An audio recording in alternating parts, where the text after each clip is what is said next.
শিয়া এটা এমন একটি সম্প্রদায়, শিয়াদের পরিচয় জানার আগে শিয়া শব্দের অর্থ আমাদের জেনে নেওয়া দরকার। শিয়া শব্দটি বলতে মূলত দল, উপদল বা অনুসারীদের কোনো গোষ্ঠী এটা বোঝানো হয়।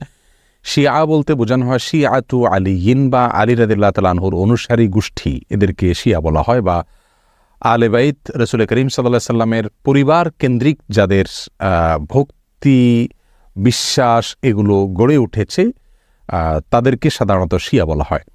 শিয়াদের উৎপত্তি এটা সাহাবায়ে কেরাম রিদওয়ানুল্লাহ তাআলা আজমাইন তাদের যুগ থেকেই বলতে পারি।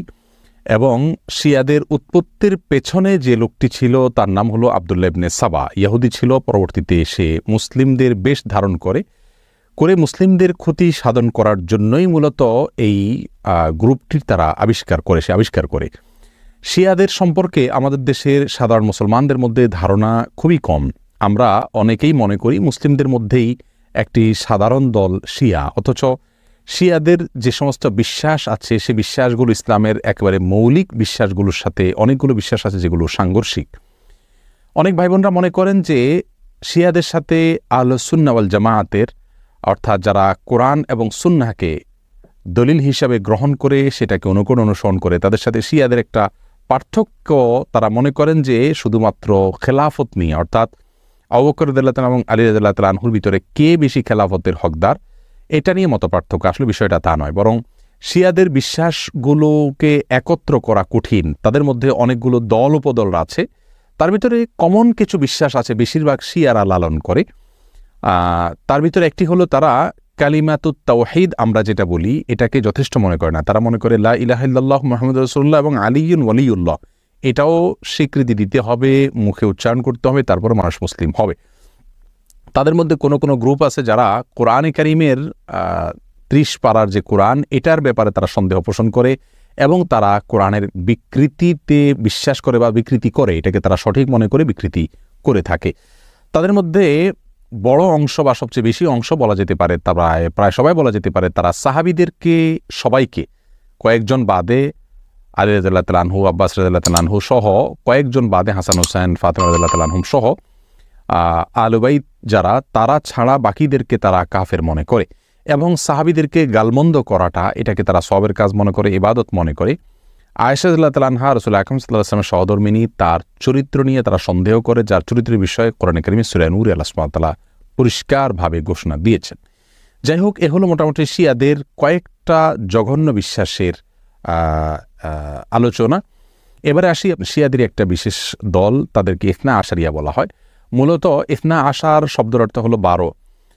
ইসনা আশারিয়া গ্রুপ বলতে শিয়াদের ওই গ্রুপকে বলা হয় যারা 12 জন ইমামে বিশ্বাস করে, অর্থাৎ যারা মনে করে যে 12 জন ইমাম আল্লাহর পক্ষ থেকে নির্ধারিত, তারা রাসূল করিম সাল্লাল্লাহু আলাইহি সাল্লামের ওয়াফাতের পরে ধারা পরম্পরায় আসছেন এবং তাদের মধ্যে প্রথম ইমাম ছিলেন আলী রাদিয়াল্লাহু তাআলা আনহু এবং সর্বশেষ ইমাম ছিলেন মুহাম্মদ ইবনুল হাসান আল আসকারী। এসব ইমামদের সম্পর্কে, ইমামদের মধ্যে সর্বশেষ ইমাম যিনি মুহাম্মদ ইবনে হাসান আল আসকারী, তারা মনে করে তিনি লুকায়িত হয়ে গেছেন, আবার প্রকাশিত হবেন এবং এই ইমামরা সবাই নিষ্পাপ, তারা কোনো ভুল ত্রুটির ঊর্ধ্বে এবং এই ইমামরা সকল প্রকার ইবাদত বন্দিগির ঊর্ধ্বে উঠে গেছেন, তাদের কোনো ইবাদত বন্দিগি করতে হয় না। এই বিশ্বাসগুলো লালন করে থাকে ইসনা আশারিয়া গ্রুপ। শিয়াদের ব্যাপারে আমাদের ধারণা কি হবে, তাদেরকে আমরা কাফের বলবো কিনা? উত্তর হলো, শিয়াদের মধ্যে যারা আয়েশা রাদিয়াল্লাহু তাআলার চরিত্র নিয়ে সন্দেহ করে, কোরআনের ব্যাপারে যাদের সন্দেহ রয়েছে এবং বিকৃতি সাধন করে থাকে, এবং কেউ কেউ আছে রাসূল করিম সাল্লাল্লাহু আলাইহি সাল্লামের রিসালাত নিয়েও সন্দেহ করে। তারা বলে যে জিবরিল ভুলে রাসূল করিম সাল্লাল্লাহু আলাইহি সাল্লামের কাছে রিসালাত নিয়ে আসছিল মূলত আলী রাদিয়াল্লাহু তাআলার কাছে। এরকম আর অনেকগুলো বিশ্বাস লালন করে।